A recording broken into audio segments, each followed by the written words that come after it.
चारों ओर गाढ़ा अंधेरा छाया हुआ था। पहाड़ियों के बीच बसा एक छोटा सा गांव रसियाना, जहां हर शाम 7 बजे के बाद सन्नाटा खिंच जाता था। लोग दरवाजे खिड़कियां बंद करके अंदर छिप जाते थे, क्योंकि गांव वालों को मानना था कि रात के बाशिंदे हर शाम 7 बजे के बाद गांव की गलियों में मंडराते हैं, जो किसी को भी जिंदा नहीं छोड़ते। 16 साल का आरव अपने पिता योगेश के साथ इसी गांव में 1 महीने पहले ही आया था। वो शहर की तेज जिंदगी से तंग आकर शांति की तलाश में आया था, पर उसे क्या पता था कि यह गांव शांति नहीं बल्कि चीखों से भरा है। एक शाम आरव की माँ संध्या बस में बैठकर पास के गांव गई थी, पर लौटते वक्त कुछ ऐसा हुआ कि उनकी चीखों ने आसमान चीर दिया। योगेश बस की खिड़की से देखता रहा।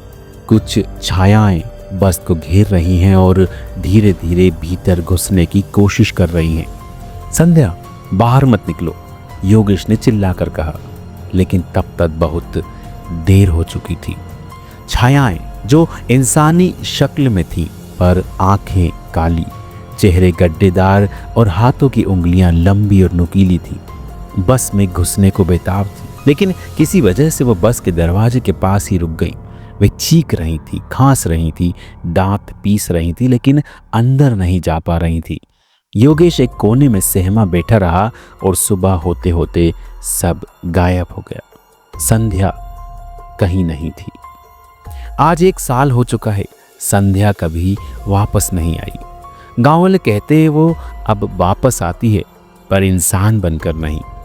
आरव अभी भी उस रात की बात सोचता है। वो जानने चाहता है कि आखिर हुआ क्या था।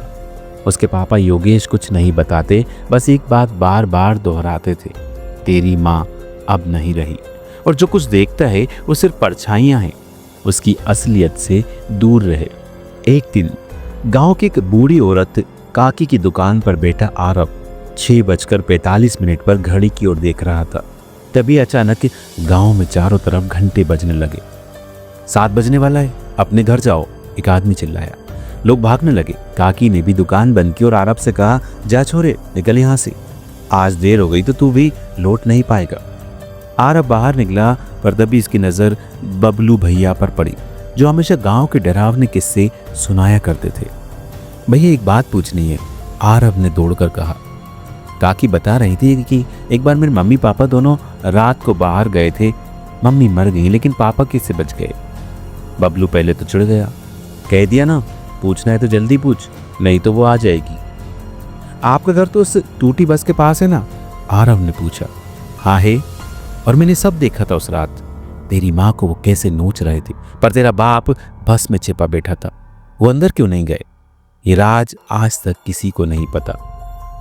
क्या उन्होंने दरवाजा तोड़ने की कोशिश नहीं की? कई बार, पर जैसे कोई पास जाता वो चीखता और पीछे हट जाता।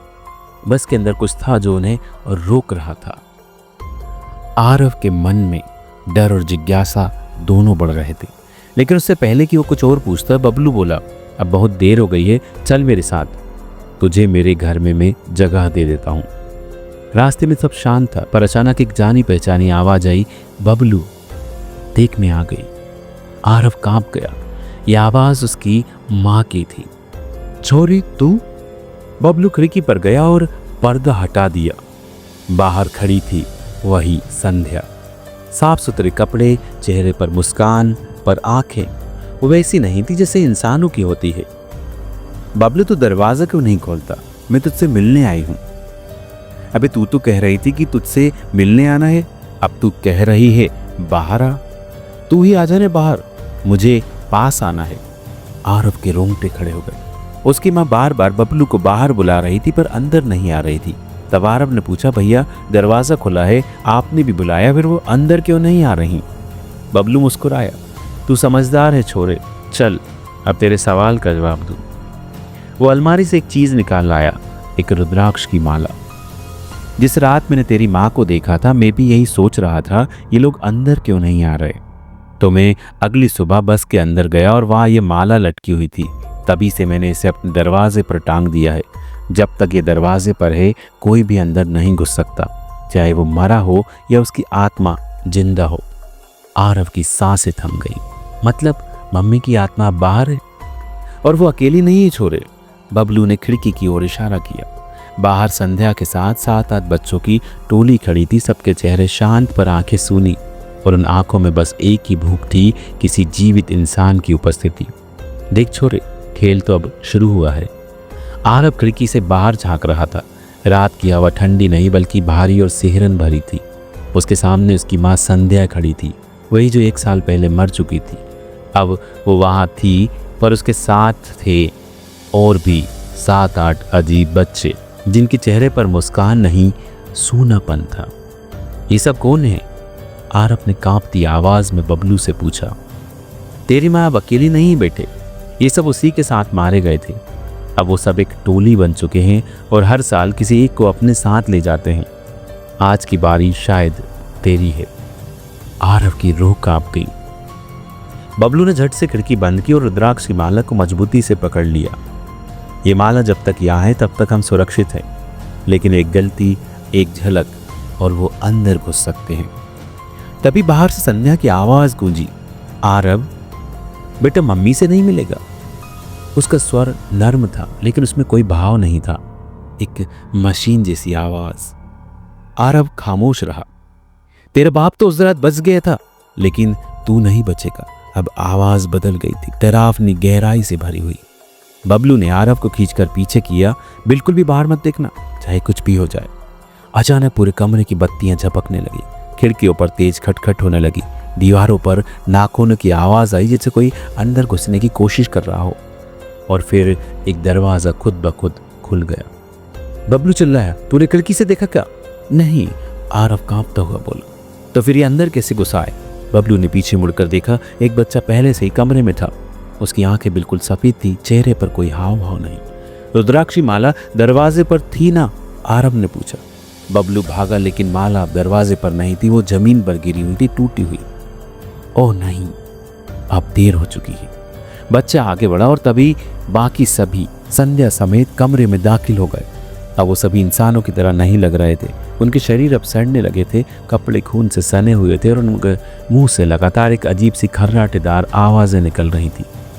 अब कोई रास्ता नहीं बचा, बबलू ने कहा। एक रास्ता है, आरव बोला, वो बस जहां सब शुरू हुआ था। 10 मिनट बाद आरव और बबलू गांव से बाहर उस पुरानी टूटी फूटी बस की ओर भागे। वही बस जिसमें संध्या आखिरी बार बैठी थी, लेकिन उनके पीछे दौड़ रही थी संध्या और उनकी टोली। बस के पास पहुंचकर आरव ने देखा कि बस अब भी वैसी ही थी। अंदर की सीटों पर धूल जमा हुई थी, लेकिन बीच में एक औरत की परछाई बैठी थी।